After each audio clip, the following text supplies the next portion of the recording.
कभी किसी पुरानी खस्ताहाल और वीरान इमारत के पास से गुजरते हुए एक अजीब सी कशिश महसूस हुई है? बिल्कुल हुई होगी।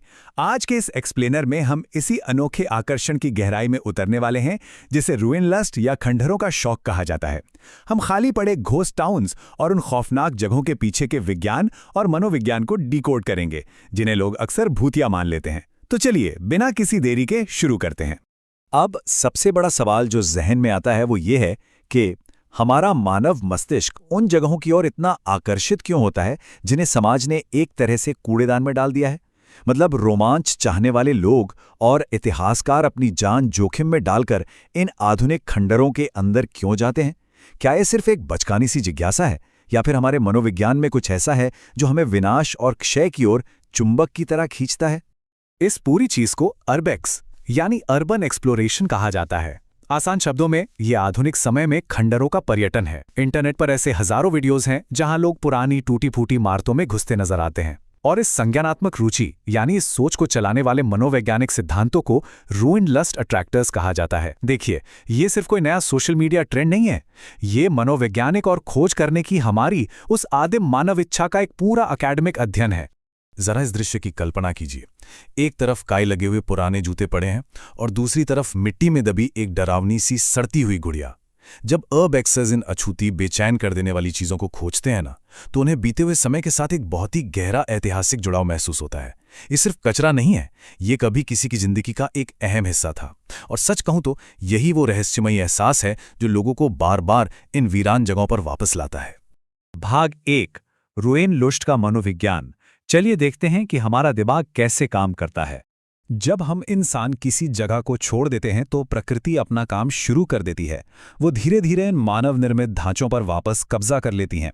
इन दृश्यों में अजीब सी शांति होती है। जरा सोचिए, युद्ध, बड़े बड़े कारखाने और दैनिक जीवन की कंक्रीट इमारतों को जब पेड़ पौधे और बेलें निगलने लगती हैं तो एक बहुत ही गहरा विजुअल कॉन्ट्रास्ट यानी दृश्य विरोधाभास पैदा होता है।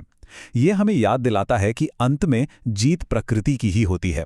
इसे ही ब्यूटी इन डिके यानी क्षय में सुंदरता कहा जाता है। दिलचस्प बात यह है कि इन जगहों पर हमारा दिमाग दो अलग अलग तरीकों से काम करता है। एक तरफ है टॉप डाउन प्रोसेसिंग यानी हमारा तार्किक दिमाग, जो इन खंडरों में कोई पैटर्न या पुराना ढांचा खोजने की कोशिश करता है। और दूसरी तरफ है फाइट या फ्लाइट रिस्पॉन्स यानी किसी भी अज्ञात खतरे को देखकर भागने या लड़ने की वो आदिम प्रतिक्रिया। जब कोई किसी प्रतिबंधित या खतरनाक जगहों पर जाता है तो डर तो लगता है, लेकिन ये एक तरह का मजेदार डर या फन फियर होता है। और यही एड्रेनलिन रश असल में इस पूरे आकर्षण की जड़ है। किसी विशाल परित्यक्त इमारत के बाहर खड़े होने की कल्पना कीजिए। उसकी खाली खिड़कियां ऐसी लगती हैं मानो कोई अंदर से लगातार नजर रख रहा हो।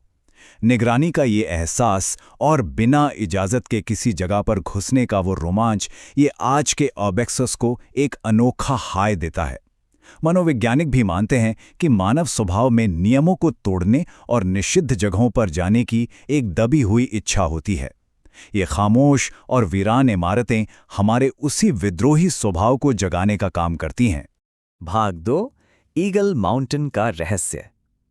अब इस पूरी थ्योरी को एक रियल वर्ल्ड केस स्टडी से समझते हैं। कैलिफोर्निया का ईगल माउंटेन कोई छोटी मोटी जगह नहीं थी। 1948 में हेनरी कैसर द्वारा बसाया गया ये शहर कभी 4000 लोगों से गुलजार रहता था। यहाँ सब कुछ था, स्कूल, पार्क, एक शानदार अस्पताल। लेकिन फिर 1980 के दशक में स्टील खदान बंद हो गई और रातों रात लोगों को शहर खाली करने का आदेश दे दिया गया। बाद में इसे एक निजी जेल बना दिया गया और 2023 में इसे $22.5 मिलियन में गुप्त ड्रोन टेस्टिंग के लिए बेच दिया गया। एक खुशहाल आबाद शहर से लेकर एक हाई सिक्योरिटी वाले गोस्ट टाउन तक का यह सफर सच में रोंगटे खड़े कर देने वाला है। उस खौफनाक नज़ारे को कुछ इस तरह बयां किया जाता है कि संपत्ति को इतनी तेजी से खाली किया गया मानो किसी परमाणु विस्फोट की गर्मी का फ्लैश हो। मतलब लोगों ने अपना सब कुछ वहीं छोड़ दिया। पूरा का पूरा अस्पताल, मरीजों के मेडिकल रिकॉर्ड्स और घर, सब कुछ रेगिस्तान के बीचों बीच पूरी तरह से वीरान छोड़ दिया गया। जरा सोच कर देखिए, एक दिन वहां पूरी चहल पहल थी और अगले ही दिन वो जगह हमेशा के लिए खामोश हो गई। और ठीक यही रहस्य अर्बन एक्सप्लोरर्स को चुंबक की तरह वहां खींच लाता है। जो लोग हाई सिक्योरिटी और नो ट्रेसपासिंग बोर्ड की परवाह किए बिना अंदर जाने का जोखिम उठाते हैं, उनके मुंह से अक्सर यही निकलता है, अंदर हमने जो देखा उसने हमें चौंका दिया। क्या वो खून है?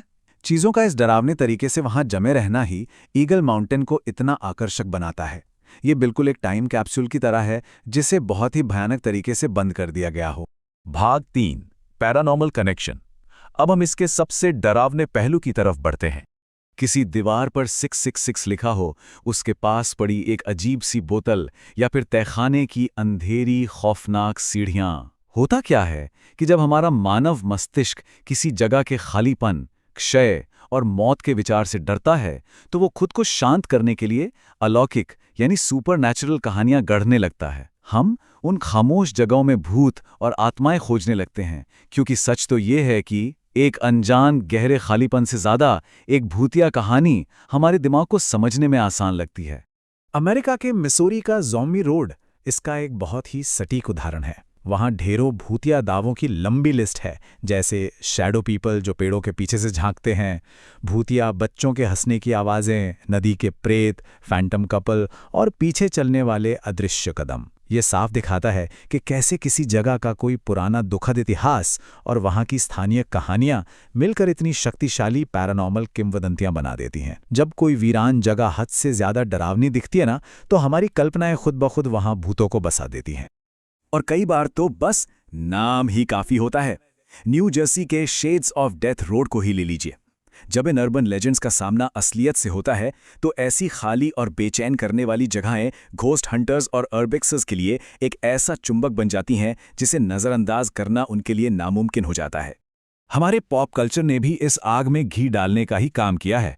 आज अगर हम देखें तो रियलिटी टेलीविजन और ऑनलाइन मीडिया लगातार ऐसे शोज बना रहे हैं। वीरान पड़े पागल खानों में शैडो पीपल को कैमरे में कैद करना या खंडहर बन चुके नर्सिंग होम में भूतों को पकड़ना।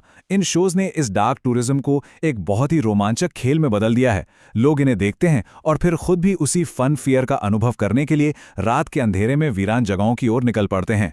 भाग 4 टूटे हुए में सुंदरता। चलिए अब इस पूरी चर्चा के निष्कर्ष की ओर चलते हैं। इस पूरे फेनोमेनन को इस एक लाइन से बहुत अच्छी तरह समझा जा सकता है। परित्यक्त जगहें दर्पण की तरह होती हैं और हम उन्हें कैसे देखते हैं ये मुख्य रूप से इस बात पर निर्भर करता है कि हम खुद को कैसे देखते हैं। देखिए, असल में ये खंडहर कोई भूतिया जगह नहीं है, बल्कि ये हमारे समाज की विफलताओं को दर्शाते हैं। जब हम किसी खस्ताहाल खंडहर को देखते हैं तो हम बहुत ही सुरक्षित तरीके से अपनी खुद की नश्वरता का सामना कर रहे होते हैं। ये इमारतें हमें बार बार याद दिलाती हैं कि जो कुछ भी आज खड़ा है वो एक न एक दिन मिट्टी में मिल ही जाएगा। तो अंत में सवाल यही बचता है कि विनाश और क्षय के प्रति हमारी ये जो गहरी आत्मीयता है, ये अजीब सी जो जिज्ञासा है, ये मानवता के खुद के नाजुक भविष्य के बारे में क्या दर्शाती है। शायद इन वीरान जगहों की खोज करके हम सब कहीं ना कहीं अवचेतन मन में इस बात की तैयारी कर रहे हैं कि जब ये पूरी मानव निर्मित दुनिया एक दिन शांत हो जाएगी तो वो कैसी दिखेगी। इस एक्सप्लेनर में हमारे साथ बने रहने के लिए शुक्रिया। सीखते रहिए और ऐसी ही अनसुनी सच्चाइयों को खोजते रहिए।